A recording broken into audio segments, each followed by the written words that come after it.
Asalaamu calaykum waa idin salaamay dhammaantiin kusoo dhawaada mar kale ayaa Nuura Cooking asxaabay maanta waxaa idin wadaa chicken-kaas u jeedin chicken nugget caruurta ugu talagalay wixii aan ka sameeyay waa kana waa bur cad oo caadi malo waxa lagu sameysto iyo ukun oo aan soo garaacay iyo waxa waaye rooti shiidan marka ukunta qofkii aan rabin uu iska dhaafi karaa subag uu ku bedelnaa ama caano waa kana hade alaabti iyo chicken-kan waa kaasa aniga waxaan isticmaalayaa chicken-ka la dhaho chicken tenderloin shafka agtiisa laga soo gooyay adiga kan shafka waa isticmaali kartaa chicken fillet kan la dhaho waxaan u qaybiyay 3 qaybaan u qaybiyay anigayga mid yar waaye marka intaas aan ka dhigay qiyaasta waxaan ku daray wax yar oo cusbo ah cusbada kama badan wax yar leh ku daray adiga iska qiyaasayso inta aad chicken sameynaysid ku xiran tahay digaag aad sameynaysid iyo wax yar oo barbarooni shiidan ku daray barbarooniga paprika la dhaho kuleel malaha iyo xawaaji adiga jeceshaha ku sii darso aniga labadaas baan hadda ku daray waa kaasa si fiican isku dhex gelinayaa burka si uu hadhow chicken-ku wada gaaro aniga chicken-ka waxba kuma daraayo oo cusbo ah burkan waxaan ku darayaa cheese-kaas aragteen oo shiidan soorta camal ah parmesan lahaa uu dhanaan yahay dhadhan uu yeelayaa digaaga waa garad Soomaa si fiican isku dhex gelinaya waa laba bur aan isku qasawaaye laba rooti aan dhahe oo shiidan oo aan isku qasawaaye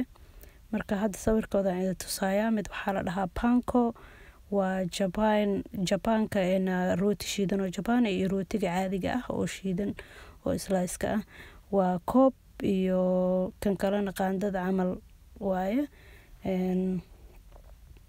burkan waxa waaye hal koob camal waaye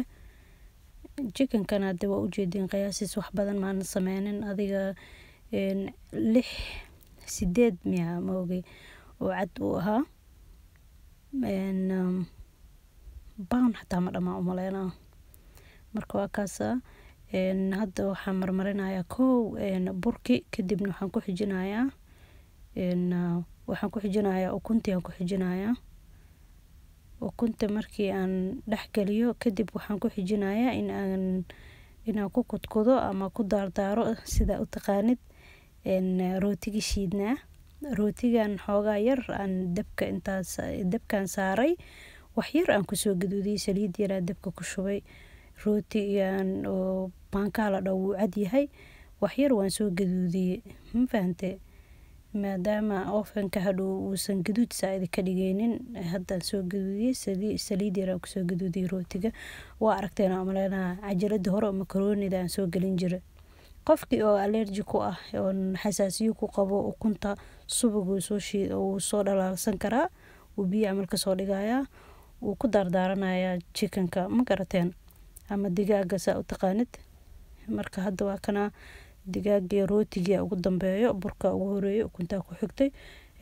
rootiga ugu dambeeyo si uu qabsado uu ugu dhago koola camal hadda marka waxaan gelinayaa oven-kan gelinayaa dabka hoose waxa uu geeyaa 425 Fahrenheit ah iyo 220 oo Celsius ah ilaa 20 daqiiqo camal aan dubay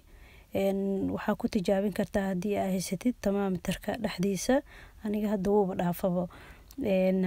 dhexdiisa adiga chicken-ku wuxuu diyaar ku noqdaa 165 oo Fahrenheit haduu gaaro waa diyaar marka ceerin ma ugu baqaysid hadii aad isleedahay chicken ceerin yacni ha cunin waxa soo gadan kartaa bahashaas camal oo lagu fiiriyo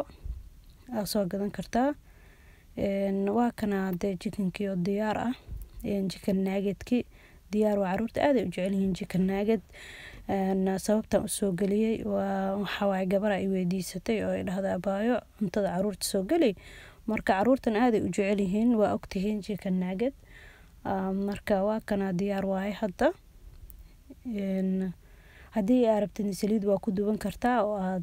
jeceshahay saliid inaad ku dubatid hadii kalena oven-ka ku dubo inta qudaar u kor saaray caruurta karooto iyo apple isugu jarjaro apple hadii saas loogu shuutay qudaarta saas loogu shuutay loo jarjaro way jecel yihiin caruurta kana chips aan ku daray caruurta cuntada u qurxisid u badbadishid way jeclaanayaan hadii aad nagu cusub tahay subscribe garee si aad ula socotay barnaamijkan hadii aad ka heshay videogan taamisabsiya assalaamu calaykum waraxmatullaahi wabarakaatuh ilaa iyo intii hawada iskaga soo noqonayno assalaamu calaykum nabadgelyo iyo kheyr aan idin dhaafay